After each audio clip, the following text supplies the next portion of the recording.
कहानी की शुरुआत होती है 18वीं सदी के जापान में, जहां टाकेची नाम का एक सामुराई हुआ करता था। वो एक जांबाज योद्धा था और लोग उसकी बहुत इज्जत करते थे। लेकिन एक दिन उसे एक जुर्म के लिए जेल में डाल दिया गया। जल्द ही उसे फांसी की सजा मिलने वाली थी। एक दिन जब टाकेची की आंख खुली तो वो जेल में था ही नहीं। वो काफी हैरान रह गया क्योंकि रात को तो वो जेल में ही सोया था। उसे एहसास हुआ कि वो बिल्कुल अलग सी जगह पर था, जहाँ बहुत सारी ऊंची ऊंची इमारतें थी और लोग भी अजीब से कपड़ों में घूम रहे थे। असल में वो किसी तरह 150 साल आगे पहुँच गया था, लेकिन उसे लगा कि शायद जेल वालों ने उसे किसी दूसरे शहर में भेज दिया है। उसे देखकर आम लोगों को लगा कि वो सामुराई के भेष में कोई नुक्कड़ नाटक कर रहा है। वो सड़क पर बेधड़क घूम रहा था कि अचानक उसके सामने से एक तेज तर्रार बस निकली। इतनी तेज चीज देखकर तो उसके होश ही उड़ गए। पास में ही टोरा नाम का एक लड़का अपनी गर्लफ्रेंड हारुकी के साथ खड़ा था। टाकेशी ने उससे जाकर अपने गांव का रास्ता पूछा, लेकिन टोरा उसके हुलिये का मजाक उड़ाने लगा। हारुकी ने उसकी वीडियो बना ली क्योंकि वो एकदम असली सामुराई जैसा लग रहा था। इसके बाद टाकेशी ने एक दुकान में जाकर एक सेब उठा लिया। उसने दुकानदार से कहा कि अभी उसके पास पैसे नहीं है, लेकिन वो बाद में चुका देगा। इस अजीब से आदमी को देखकर मैनेजर काफी डर गया था, इसलिए उसने कुछ नहीं कहा। बाहर टाकेशी मजे से सेब खाने लगा, लेकिन एक पुलिस वाले ने उसे अपने साथ पुलिस स्टेशन चलने को कहा क्योंकि उसने चोरी की थी। जब उसके ना मानने पर पुलिस वाले ने जबरदस्ती की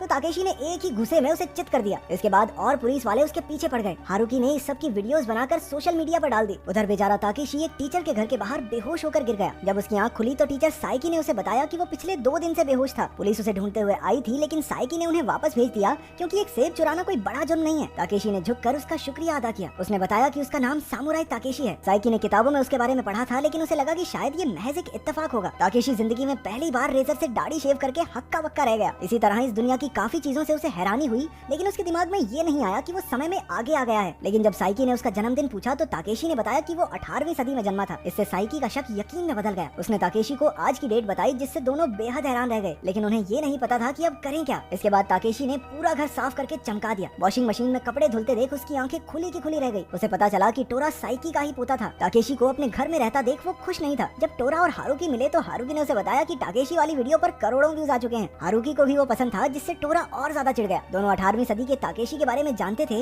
लेकिन उन्हें ये नहीं पता था कि यही असली टाकेशी है। उधर टाकेशी और साइकी उस दुकानदार को गिफ्ट देकर उससे माफी मांग कर आए। उधर टाकेशी और साइकी एक रेस्टोरेंट में गए, जहाँ पर 21वीं सदी का लजीज खाना खाकर टाकेशी की तो आत्मा ही तृप्त हो गई। साइकी के पूछने पर टाकेशी ने कहा कि वो किसी न किसी तरह अपने असली घर वापस जरूर जाएगा, लेकिन तब तक के लिए साइकी ने उसे अपने स्कूल में टीचर बनने के लिए मना लिया था। अगले दिन उसे छोटे बच्चों की क्लास लेनी थी, जो एक असली सामुराई को देखकर बेहद खुश हुए। धीरे धीरे उन्होंने टाकेशी को फोन चलाना सिखाया, उसे नई नई दुकानों में घुमाया, उसके साथ मछलियां पकड़ी और बास्केटबॉल भी खेला। दूसरी तरफ टाकेशी ने उन्हें सिखाया कि मुसीबत के वक्त कभी डरकर हार नहीं माननी चाहिए, बल्कि साथ मिलकर उस मुसीबत से लड़ना चाहिए। बच्चों की माएं तो उस पर पूरी तरह फिदा थी, लेकिन अपना टाकेशी वन वुमन मैन था, जो कि 18वीं सदी में रहने वाली अपनी पत्नी से बेहद प्यार करता था। फ्लैशबैक में हमने देखा कि 18वीं सदी में टोयो नाम के एक आदमी ने टाकेशी और उसके स्टूडेंट्स की बहुत बेइज्जती की थी। वो ऊंचे दर्जे का एक घमंडी सामुराई था, जो अपने से निचले लोगों को कीड़े मकोड़े समझता था। टाकेशी के सभी स्टूडेंट्स उसकी बेइज्जती पर बेहद गुस्से में थे और टोयो को जान से मारना चाहते थे। गुस्से में टाकेशी ने उसे मारने का प्लान बनाया। उसके साथियों ने रात के अंधेरे में टोयो पर हमला कर दिया,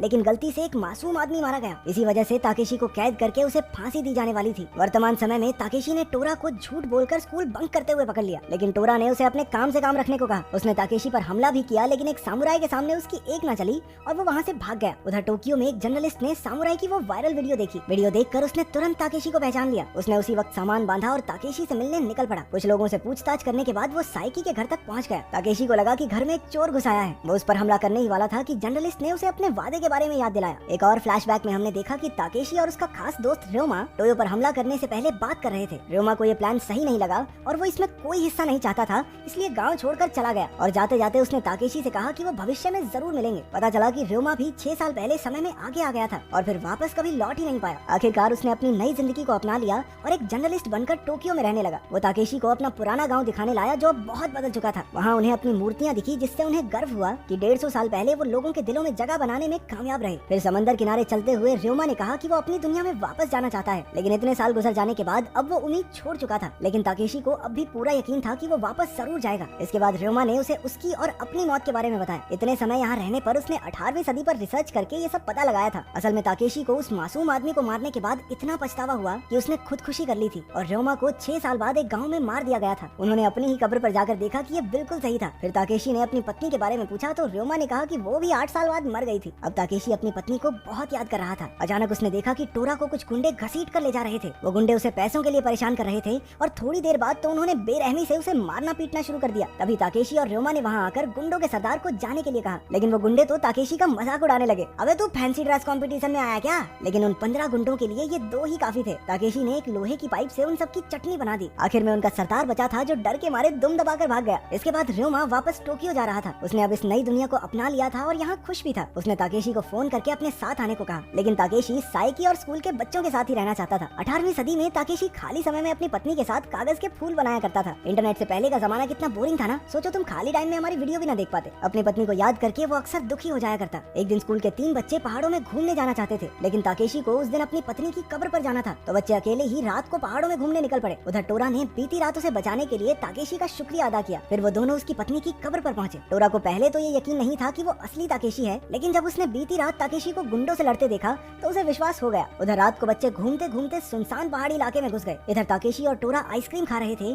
जब टोरा ने कहा कि वो उससे सीखकर सामुराई बनना चाहता है। रात बहुत ज्यादा हो गई थी और बहुत से लोग साइकी के घर के बाहर इकट्ठा हो गए। उनके बच्चे 5 घंटे से गायब थे, जिस वजह से सभी माँ बाप थोड़े घबराए हुए थे। तभी वहाँ ताकेशी को ढूंढते हुए पुलिस वाले भी आ गए। असल में जिन गुंडों को उसने मारा था उन्होंने उसके खिलाफ शिकायत कर दी थी। ये कैसे गुंडे हैं जो मार खा के पुलिस के पास जा रहे हैं? टोरा ने पुलिस वालों को सब कुछ सच बता दिया, लेकिन वो लोग ताकेशी को फिर भी पुलिस स्टेशन ले जाना चाहते थे। टोरा उसे ढूंढने निकल गया और उसने जल्दी से ताकेशी को गुम हुए बच्चों के बारे में बताया। उसे याद आया कि बच्चे पहाड़ों में जाने वाले थे। उधर पहाड़ों में बच्चे पूरी तरह खो चुके थे। उन्हें अपने मास्टर ताकेशी की बात याद आई कि मुश्किल से घबराना नहीं, उसका एक साथ मिलकर डटकर सामना करना है। उन्होंने दिमाग लगाया और कागज के फूल बनाकर रास्ते में छोड़ते गए ताकि उनके माँ बाप उन्हें ढूंढ सकें। कुछ देर बाद ताकेशी वहाँ पहुँच गया और उसे बच्चों के छोड़े हुए कागज मिले। उनका पीछा करके उसने थोड़ी ही देर में बच्चों को भी ढूंढ निकाला। आखिरकार वो बच्चों को उनके माँ बाप के पास ले गया, लेकिन पुलिस अब भी ताकेशी को अरेस्ट करना चाहती थी। जब बच्चों को इस बात का पता चला तो वो रोते हुए पुलिस वाले से लड़ने लगे कि वो ऐसे उनके मास्टर को नहीं ले जा सकते। मौके का फायदा उठाकर टोरा ताकेची को अपनी मोटरसाइकिल पर भगा के ले गया, लेकिन थोड़ी दूर जाते ही उनका एक्सीडेंट हो गया। टोरा ने होश संभाल कर ताकेची को ढूंढा, लेकिन वो उसे कहीं दिखाई नहीं दिया। उस दिन के बाद वो सामुराई कभी नहीं लौटा। अब साइकी और उसका परिवार समझ गया था कि वो ताकेची से फिर कभी नहीं मिल पाएंगे। टोरा और हारुकी उसकी मूर्ति पर श्रद्धांजलि देने गए। आखिरकार वो खुश थे कि चाहे थोड़े वक्त के लिए ही सही